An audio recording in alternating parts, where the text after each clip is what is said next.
Après avoir accepté le Seigneur Jésus-Christ dans ta vie comme Seigneur et Sauveur personnel, tout ne s'arrête pas là.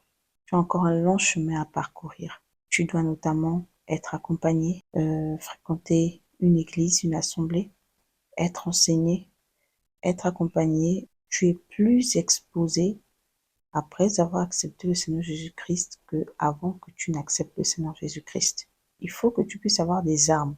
Tu dois te protéger, tu dois protéger ta vie, ta spiritualité, ta relation avec Dieu. Et ça passe notamment par les enseignements. Parce que tu quittes d'une vie pour une autre. Et la nouvelle vie, tu ne la connais pas. Tu es encore bébé spirituel, tu prends encore le lait spirituel. Donc, tu dois être bien encadré pour bien grandir dans ta foi. Et c'est pourquoi il est important, quand tu acceptes le Seigneur Jésus-Christ, de prier pour que le Seigneur t'oriente vers des serviteurs ou servantes de Dieu qui vont bien te suivre dans la croissance de ta foi. Ok? Ça, c'est de manière générale. Mais toi-même, tu dois chercher la face de Dieu aussi parce que tu ne le connais pas. Tu as accepté le Seigneur Jésus-Christ, mais tu ne le connais pas.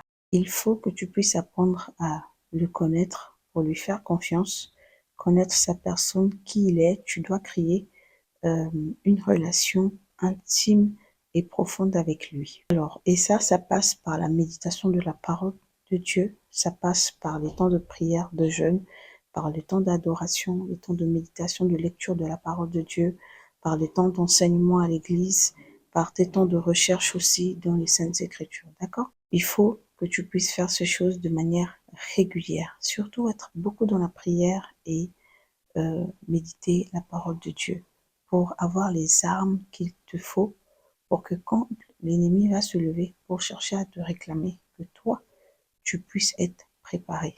Ok? Parce que tu peux accepter le Seigneur Jésus-Christ, mais tu as besoin de passer par la délivrance, par exemple. Et pour passer par la délivrance, ça, si tu n'es pas enseigné, tu ne sauras pas. Et si tu n'es pas dans une église qui a de bons fondements, tu ne pourras pas non plus être aussi bien orienté. D'accord? Tu dois chercher ta délivrance.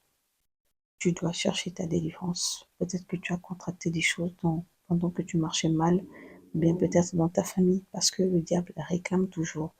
Il ne faut pas penser que quand on accepte le Seigneur Jésus-Christ, c'est fini. Allez, on est en Christ et puis c'est fini. Le diable ne lâche pas. S'il y a des gens qui sont le plus combattus, le plus poursuivis, ce sont les personnes qui sont en Christ. S'il y a des personnes autour de qui le diable rôde le plus, c'est autour des chrétiens.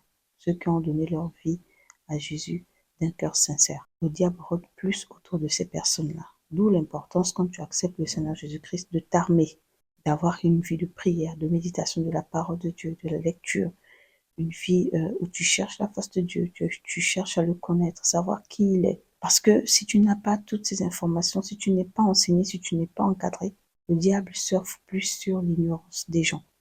Ok? La parole de Dieu nous dit que mon peuple périt parce qu'il lui manque la connaissance. Quand tu as la connaissance de la parole de Dieu, quand tu as la connaissance du Dieu que tu pries, que tu as choisi de suivre, l'ennemi n'aura plus rien sur quoi surfer dans ta vie. Quand il viendra avec des combats et autres avec la ruse, tu pourras le démasquer parce que tu es enseigné, tu es formé, tu n'es pas ignorant. Donc voilà, il faut éviter de commettre cette erreur-là. Dès que tu acceptes le Seigneur Jésus-Christ, c'est fini, tu te dis que tout est fini, voilà, c'est bon, allez, je reste seulement comme ça, je m'en vais à l'église. Non, tu dois nourrir ta relation avec le Seigneur au travers de la méditation de la parole, la lecture de la parole, la prière, les temps d'adoration, de louange, les temps d'intercession. Et à ce moment-là, quand tu vas remplir ton corps, qui est le temple du Saint-Esprit, qui est la maison de Dieu, de son parfum, de sa présence, il fera de toi son lieu d'habitation. Et ce sera très difficile pour que tu puisses trébucher ou que l'ennemi te gagne